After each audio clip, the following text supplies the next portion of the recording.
Hey everyone, and welcome back to the Retro Channel, and yes, part 3 of the SepTandy journey. So we left off in part 2 with an issue with the video output with modified CoCo. So we're going to try and diagnose that today, but I thought I'd put the other one out here just so we can have a look at some of the subtle differences and also explain some of the differences between the PAL versions and the NTSC versions, which seem to be more common and have a lot more information available out there on them. So yeah, the PAL versions, the schematics and information is quite sparse. So anyway, let's have a closer look. So what we probably all know by now is this is pretty much Motorola City, but in the PAL versions there is a chip down here by AMI which isn't Motorola obviously, and also is something that I couldn't find in the schematics, pretty much because they all relate to the NTSC model.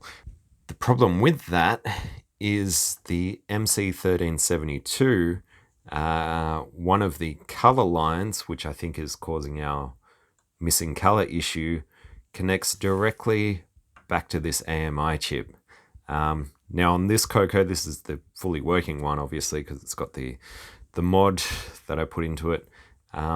Everything's working fine, but on this CoCo, this chip may be a problem, and unfortunately it's not socketed on this one, whereas pretty much everything is socketed over here. So first thing I'm going to do is remove this chip. For those interested, on the chip it says 803-2000, and I did a pretty thorough search on Google and could not find any information about this chip, so no data sheets or anything. So I don't actually know what it even does, which makes it tricky to troubleshoot how it's supposed to work if you don't know what it's supposed to do in the first place. So easiest solution here is just to remove it and swap them over and see if that works.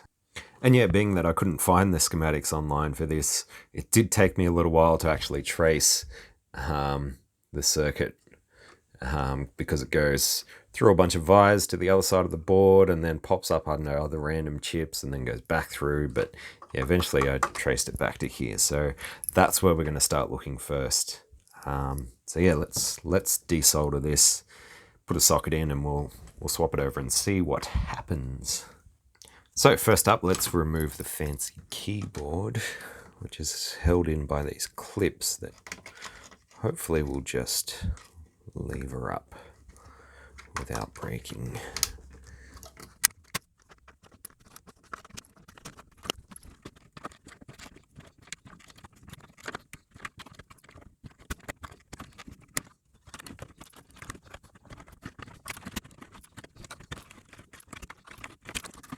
Right, I'm sure there's a much better way of doing that, but I think they survived. Maybe some circular pliers. Anyway, this is free. Better not lose all of them.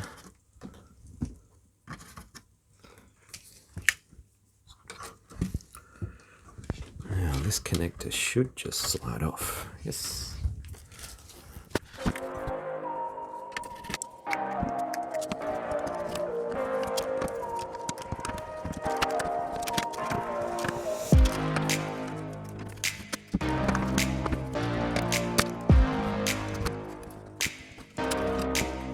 And of course we need to remove this cardboard foil covered RF shield and its million clips.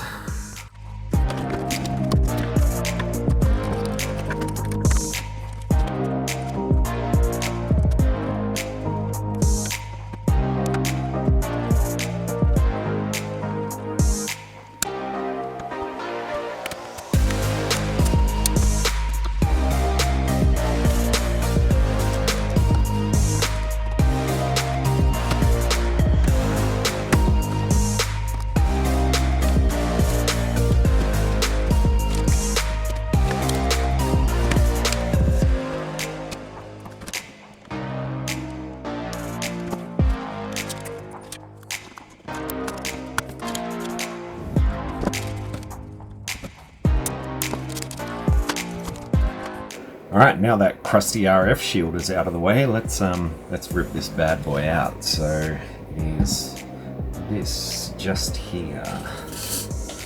I'll just start by adding a bit of fresh solder. It just makes desoldering it go a little bit more smoothly generally.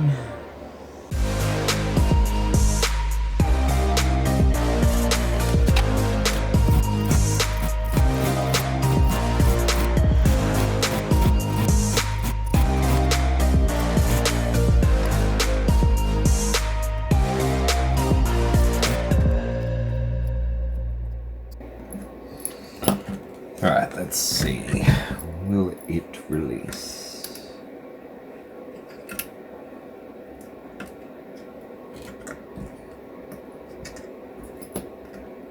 Yep.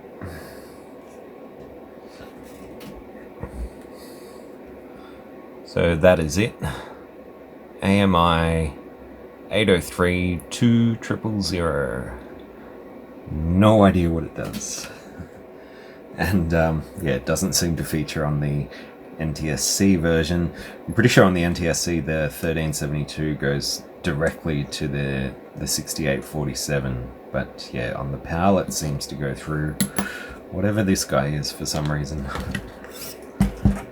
Obviously, I guess it's to do with the different color standards. Anyway, let's put a socket in.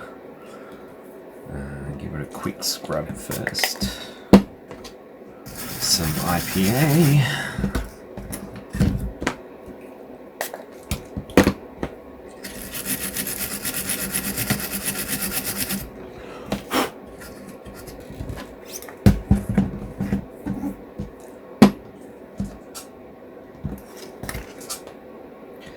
And it goes up that way.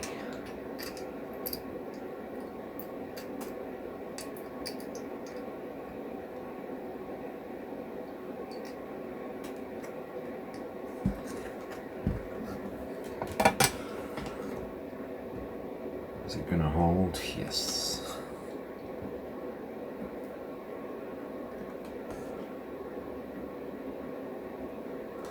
So just tack each corner and then just reheat them and push the socket firmly against the board just to make sure it's sitting nice and flat.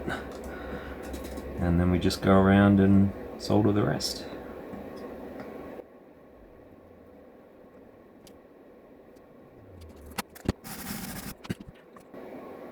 Now, the other thing I should mention is just be wary of these big filter caps.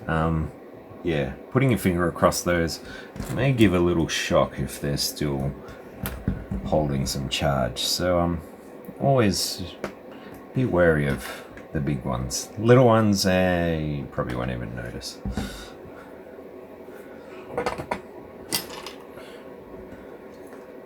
Okay.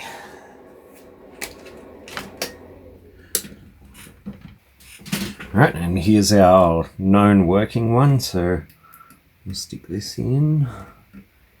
Make sure it's up the right way and we don't mess up any of the pins. Cool, let's give it a try. Alright, did it work?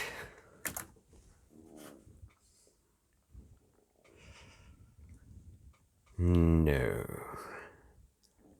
Damn. Yeah, like I said, there's no real data sheets or anything for this chip, so I don't even know what it's supposed to do. I did use the scope to see what the difference was between the two boards that I've got, and yeah, the color signal that leads back to this AMI chip was all screwed up on this board. So I was hoping that was the chip that was going to be faulty, but it looks like there is definitely something else. So a little bit more research to be done. Right, so after a lot of head scratching and just chasing things around the board, comparing it to the working one, I think I've found the issue. Before I show you what it is, I'll just show you on the scope. So this is pin 7 of the 1372, and you can see we've got the analog video signal there, or at least part of it. And on this board, that same pin has got almost nothing. It's pretty much stuck at around 2 volts and it's not really doing much. You can also see that the colors have changed on the TV. I think this is just color bleed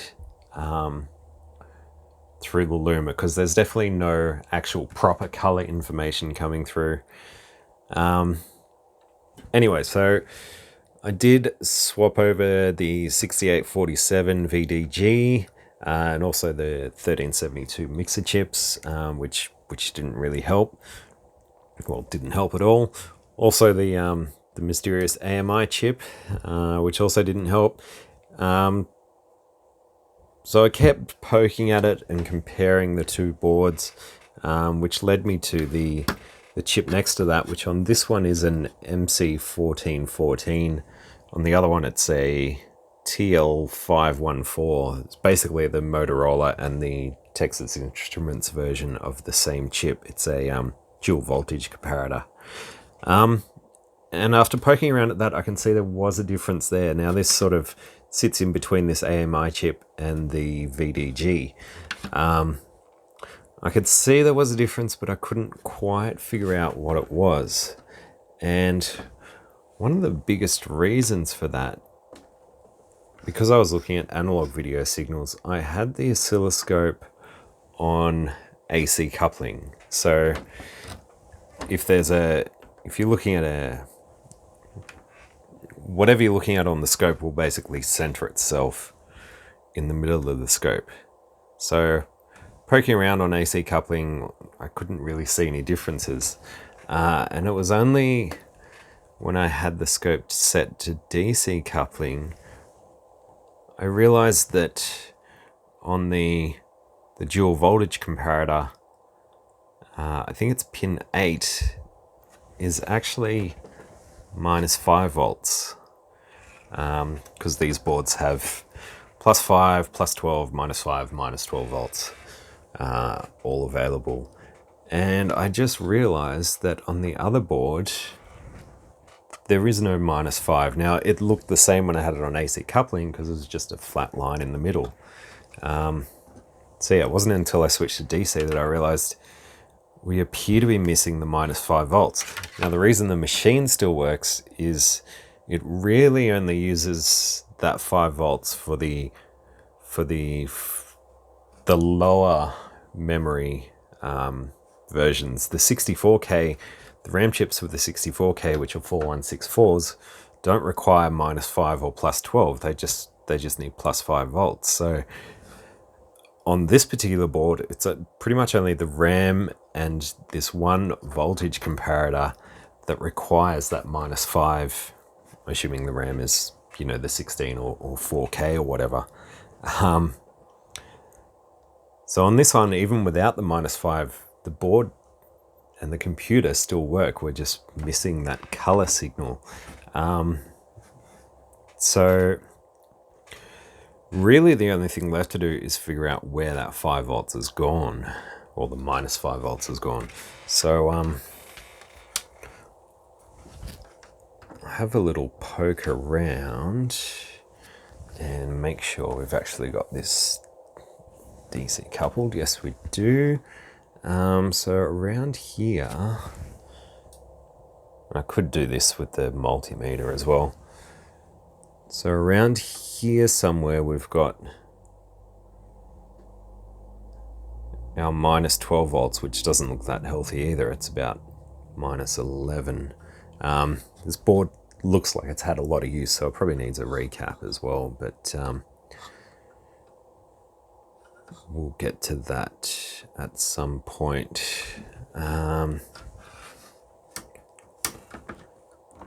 So I think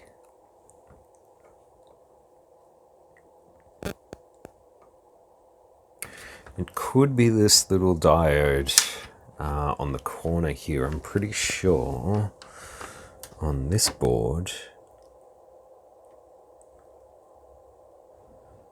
yeah, there is -5 volts across that diode, but over here There's no 5 volts to be seen.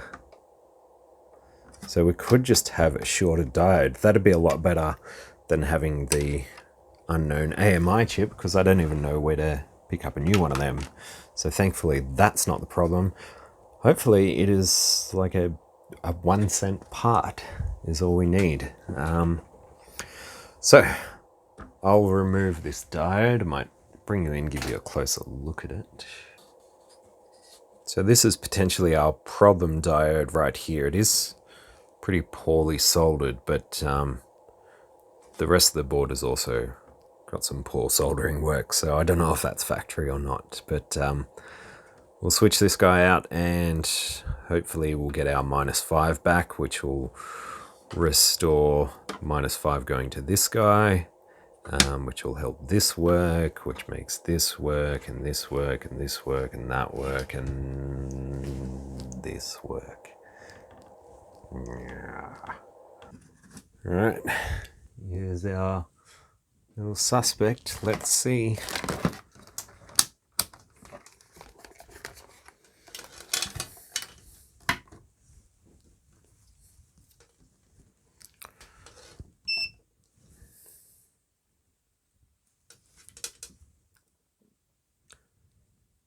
Yep, that is going straight through. So we should see a voltage drop when it's forward biased and an open loop when it's reverse biased, but it is just passing everything straight through. So that creates a dead short from our -5 straight to ground. So kills our whole -5 volt rail. So all we need to do is just replace it. There we go, there's our voltage drop across the diode of 0.5 volts, and the other way is an open loop. So that should have restored our -5 volt rail. It's one way to find out. Are we going to get a smoke show? Nope.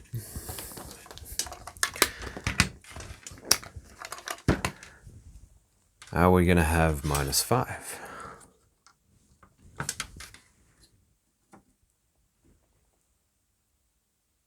Ooh, we've actually got -7.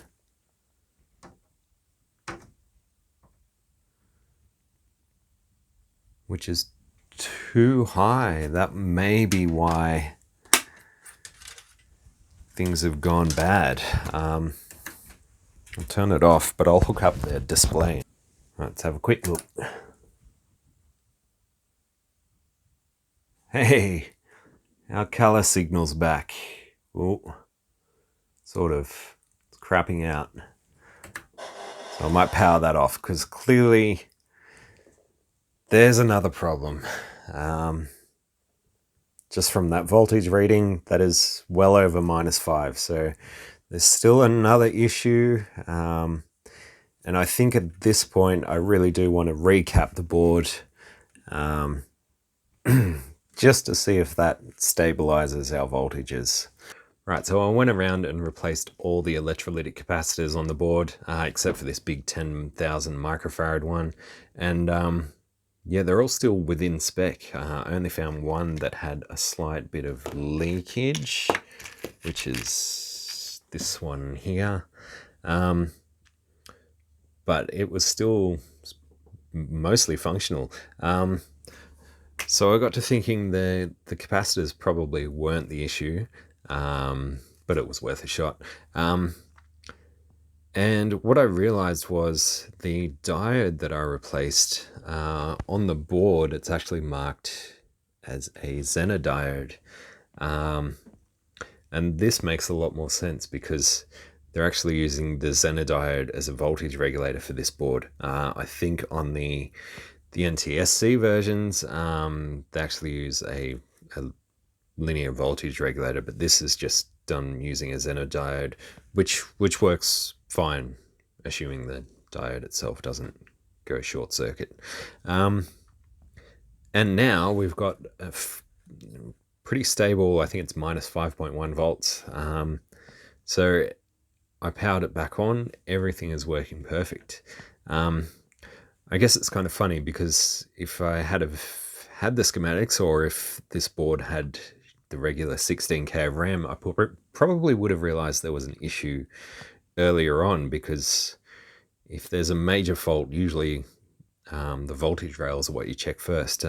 But because it sort of mostly worked, I didn't even think about checking voltage rails. Anyway, we have a working machine, so I can finally go through and have a look at what this little add-on board does. So there are actually 6 different functions that this has. So you've got obviously the stock characters, and then you've got stock with inverted colors.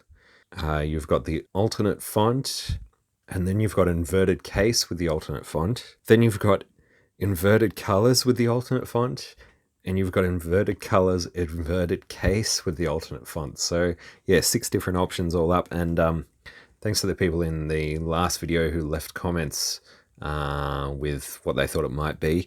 There was suggestions of the Green Mountain Micro Kit, the Microtech LCA 47. Now I had a look at a few kits and nothing matched up to what I actually have here, so I still don't know exactly what this is called. Like, the board doesn't really have any markings on it, and I don't even know who made it, but anyway, I've got that here now, so may as well take advantage of it. I did remove the switches because actual switches themselves aren't making good contact internally, so that's why it was sort of flickering a little bit in the last video. And these switches are actually a bit too long for where they're mounted on the case. They pretty much hit the bench because the actual switch part is so long. So I'm going to find a more suitable set of switches anyway, so I've just got little jumpers installed at the moment.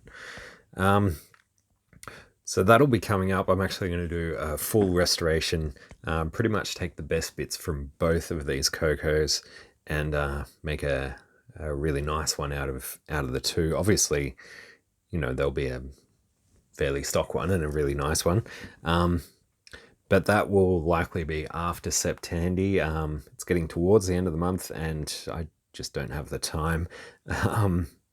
So I'd like to thank everyone for watching. Also be sure to check out the other channels doing SepTandy, of course, and there are a few. If you search YouTube, you'll find there's also a lot of other channels doing SepTandy, doing their own things. So yeah, if you're keen on more Tandy stuff, be sure to check them out. Special thanks to Curtis Boyle, who has been quite helpful throughout this, throwing me a few suggestions and comments here and there. I think he's also a regular participant of the weekly CoCo Talk Live, which you can also find on YouTube if you're really keen on CoCo stuff. As for me, like I said, I'll be revisiting the CoCos in the near future. I may do some Commodore stuff in between them, or Atari, or Nintendo, who knows. So yeah, if you want, leave me a comment down below. Let me know what you'd like to see next. I imagine anyone who's watched this far probably wants to see more CoCo stuff, but feel free to pick a fight in the comments if you like. So yeah, until then, thank you for watching the Retro Channel, and yeah, thanks for joining me for SepTandy. And be sure to subscribe, like, dislike, all those kind of things. Share it around, and I will see you again next time. Thanks for watching. See ya.